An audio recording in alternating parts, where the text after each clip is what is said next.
Last week, an insane protest broke out at the Seattle Federal Building. Immigration activists gathered as immigration proceedings were held inside. This was in response to a new Trump strategy that would fast-track deportations for illegal immigrants who have been in the country less than 2 years. Before we get into it, I've had a lot of gear stolen and damaged lately, so if you'd like to contribute to my gear fund, my Venmo, Cashapp, and PayPal are in the description. I'd like to give a shout out to the folks who have made donations so far. Thank you so much, guys. The crowd consisted of both Antifa protesters and advocates who seek to give legal advice to aliens. If you had any questions about how these cases go down, here's an attorney arguing that an illegal alien who was drunk and high with a criminal record when he crashed into another vehicle with his headlights off, killing a police officer, wasn't a crime.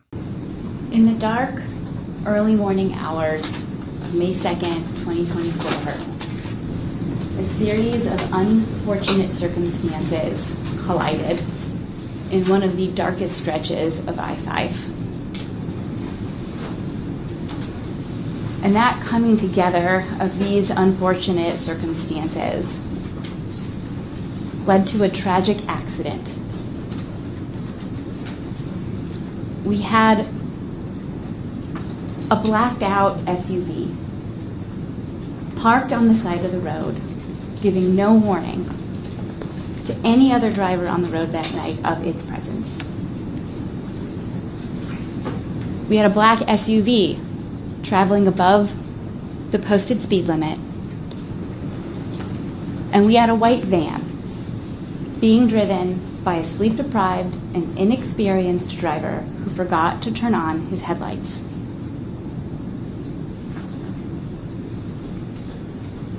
And when these three circumstances collided, not only did it result in a catastrophic accident, it resulted in the tragic death of Trooper Gadd, but it is not a crime. This lawyer also argued that because the prosecution had contact with ICE, the case should be dismissed completely. Luckily, the one sensible judge in Washington ruled that this doesn't absolve the alien of his crimes. So, I am denying the defense motion to dismiss also under CR 8.3C. The protest began outside, where Jonathan Cho and Tyler Oliveira covered what happened. I gave John a call, and he gave me the rundown of that day. Make sure to follow his Twitter for exclusive footage on events like this. Protesters outside were very hostile towards journalists. They were blocking movement, grabbing journalists, and working to intimidate them. See, usually the protesters move towards journalists, hoping they'll move back. This journalist didn't, which placed the protester's face on his camera lens. Make some noise down at the passage board. Make some noise. Sir, why did you lick the lens? Is it tasty? Do you want to lick my lens?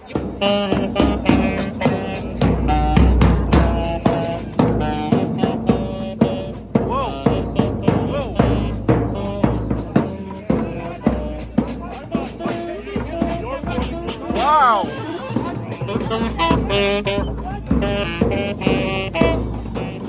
Grandpa, feisty!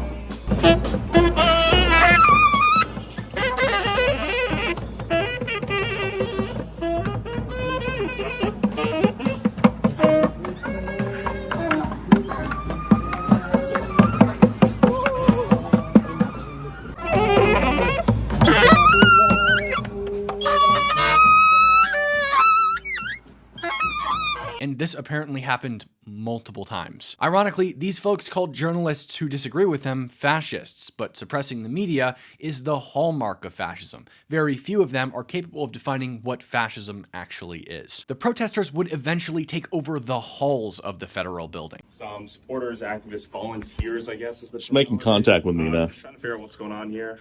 Notice the kafia. The pro-Hamas kafia. Amigo, come on. They caused chaos and destruction in their wake. You can see there's this sort of coalition of immigration protesters, but there's also the pro-Hamas folks running around in keffiyehs. John said a fair characterization is that the protesters were waiting for the ICE agents to make a move, and the agents were waiting for illegals to be released. Alleged ICE agents waited in the staircase while protesters tried to pry the door open from them. They claimed closing it was a violation of fire code. A game of tug-of-war erupted over the door. To nobody's surprise, the protesters lost. Against fire code. What are you doing? Whoa. Oh, okay. No interaction here. It's against fire code to lock the actually, door. there is a Agents are badge. here. Agents are here.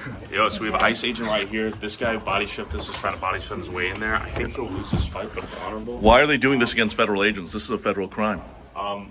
It's a violation of fire code? Is that what they're saying?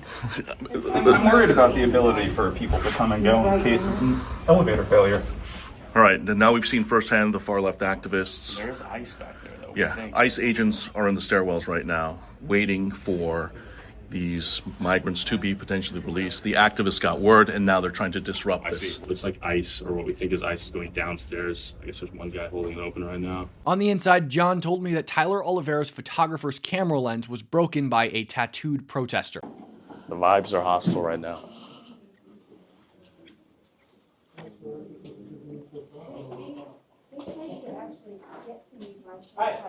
Hey, he hit him. It's on video. Yeah, you did. Fingerprints right here. The lens is broken. The fingerprints? The lens isn't broken, dog. Come on. He just broke it. No. You're all caught on camera. Ask your comrade. Happened. I put my hand up. He just literally broke $6,000 worth of stuff. That's a felony. I didn't hit the camera, dog. I have it on video. They informed DHS agents present because it had happened on federal property, and they were instructed to call Seattle PD, who never showed up. To show you some footage, we basically broke the camera lens, like guy with the tattoos, smacked the hell out of the camera lens. You can file something with Seattle PD. Yeah, this is what happens all the time. You know, the activist class, they get away with everything. Yeah, he's taking off. He's taking off now. Come on, side. Yeah, come on. Why is break the camera, bro? This is incredible. This is what happens in Seattle, right? The alleged criminals walk scot-free. Nobody wants to handle it. He's going to be famous. Your Uber, bro. He's fleeing the scene of a crime right now. Why'd you assault the camera, dog? Why'd you do it? I mean, you're on your own in Seattle, Tyler. You are. It's Darwinian out here. Here's the frustration, though. He seems like a nice guy otherwise, right? Why can't we have a conversation? Why do we got to smack camera lenses? It's just not necessary. This is crazy.